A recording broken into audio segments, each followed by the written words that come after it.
tugiye gusoma itangazo twitonze ngire ngo buri wese aryumve amenye icyo gukora. Kuri inshuro nta kwibeshya guhari.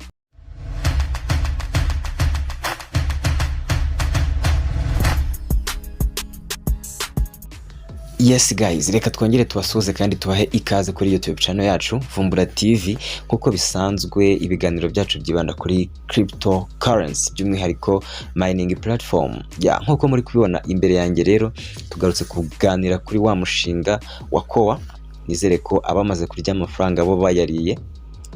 Guys, rero nawe niba waracikanwe ndagira ngo ukurikire ibyo ngiye kukubwira ubyuzurize ku gihe. Nimba udafite umuntu ugufasha uduhamagare, dufite uburyo bwa online tushobora kugufashamo. Ikindi kandi ushobora no kuza kutureba witwaje service fees runaka tukagufasha ibintu byawe bikajya ku murongo. Ndagira ngo ukurikire iyi video witonze. Rero hano hari itangazo rishyashya twabonye ryasohotse cyangwa risohotse uyu munsi aka kanya.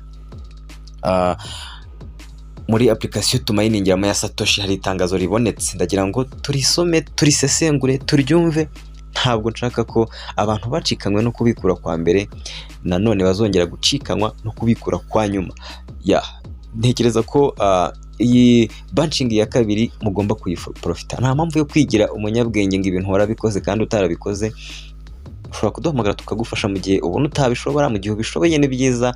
So reka turebere rino tangazo ngo riri kuvuga iki, riri kuganisha ku iki. Tangazo ni iringiri guys, ni iringiri kandi naryo riragendana n'ibintu bijyanye na withdrawal. Iri tangazo reka turikandeho. Yes guys, icyo tugiye gukora rero no gukanda kuri iri tangazo ryacu, tukareba ikiri kutangazwamo. Guys, tugiye gusoma itangazo twitonze ngire ngo buri wese aryumve amenye icyo gukora. Kuri inshuro nta kwibeshya guhari. Ndagira ngo wumve iki tangazo rivuga.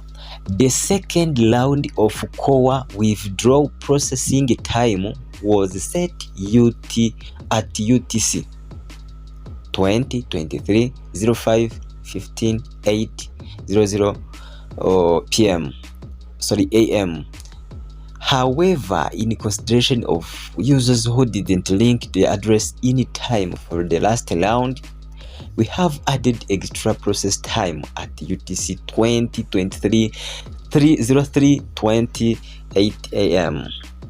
Icyo ibingibi bishatse kumenyesha, barimo bavuga bati umuntu cyangwa kubikura kwa kabiri gutegerejwe ku itariki 15 z'ukwa gatanu 2023 saa 2 zuzuye za mu gitondo.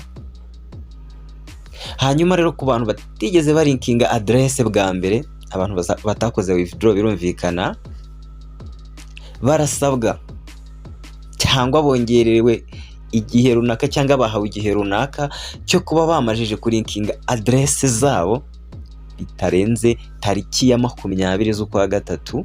Ubwo ni kuno kwezi tugiye kujyamo 2023. Iyi ngingo irumvikana neza.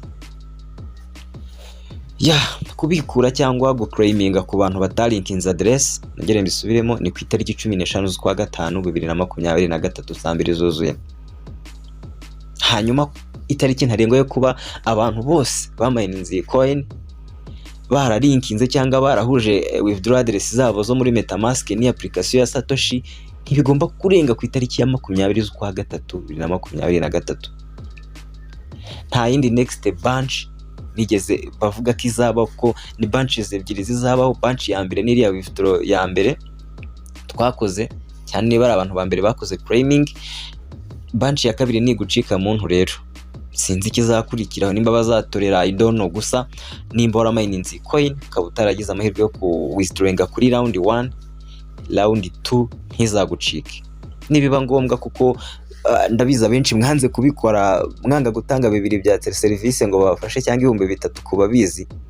Ariko mwabonye ko KOA yabaye amafaranga, even though nubwo umuntu yakubwira ati 10,000 kugira ngo ngufashe kurinkinga neza, uri sure neza ko withdrawal izagenda neza. Ntekereza ko ubu ngubu noneho mwabonye ko ibintu biri seriye kandi ibintu ari amafaranga. mwanayatanga. So guys, iki kintu mukiteho, mukigire seriye ku bantu bamayininze kowa.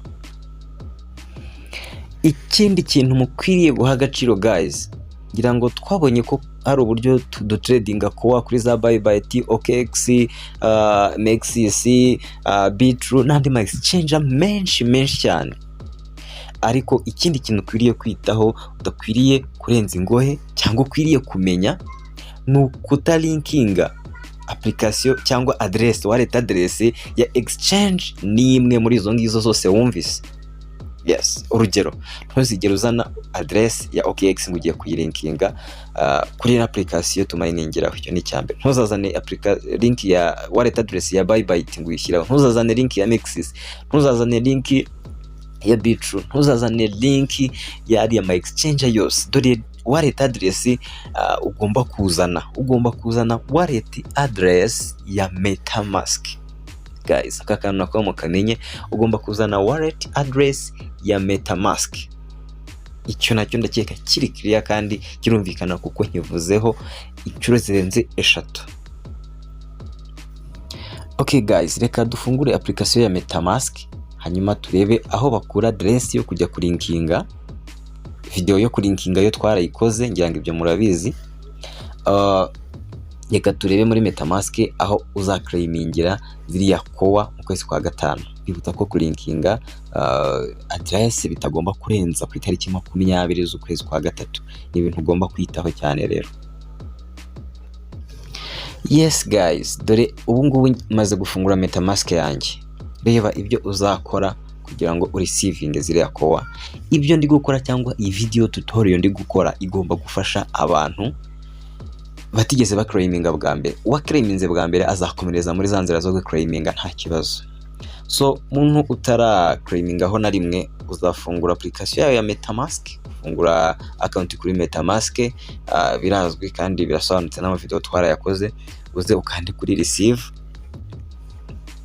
numara kanda kuri receive, icyo gihe uzahita ukanda kuri iyi buto handitse copy. Urabona ko nukandaho bazahita bakubwira ngo public address yawe yabaye copied. Then uzabone guhita usubira muri iri application ya Satoshi, ugenda ukurikiza amategeko n'amabwiriza. Ushyiremo address, nimba utibuka asset password uyikore. Ni byinshi cyane byo gukora. Niyo mpamvu guys, ababyifuza mushobora kuduhamagara kuri nimero turashyira muri description tukabafasha.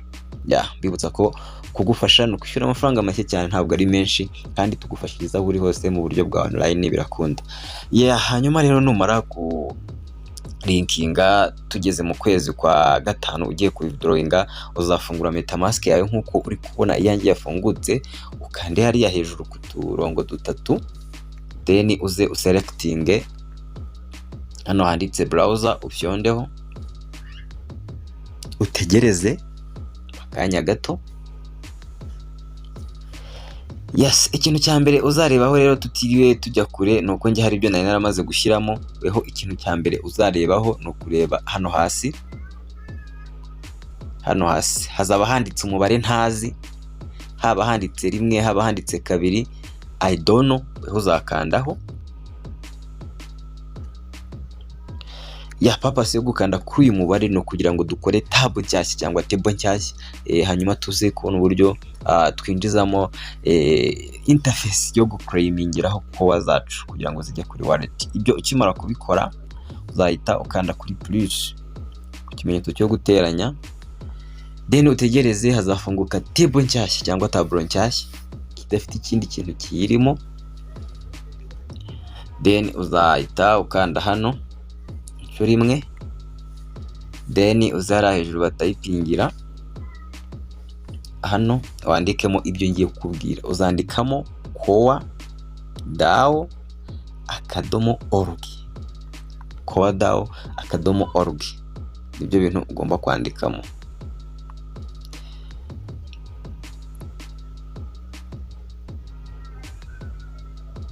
Yes, ukimara kwandikamo kowa.do.org, ikintu uzahita ukora no gukanda hari hasi kuri kiriya kimenyetso cy'ubururu cyo kwintaringa nyine kugira ngo wemeze ukomeze. Hanyuma numara kwemeza bizagusaba gutegereza akanya gato. Ukimara gutegereza akanya gato, ikindi uzakurikizaho cyangwa next step, intambwe ikurikira ni ugukanda hariya hantu handitse airdrop. Yes, making sure ko wacuzinze igihugu cyawe.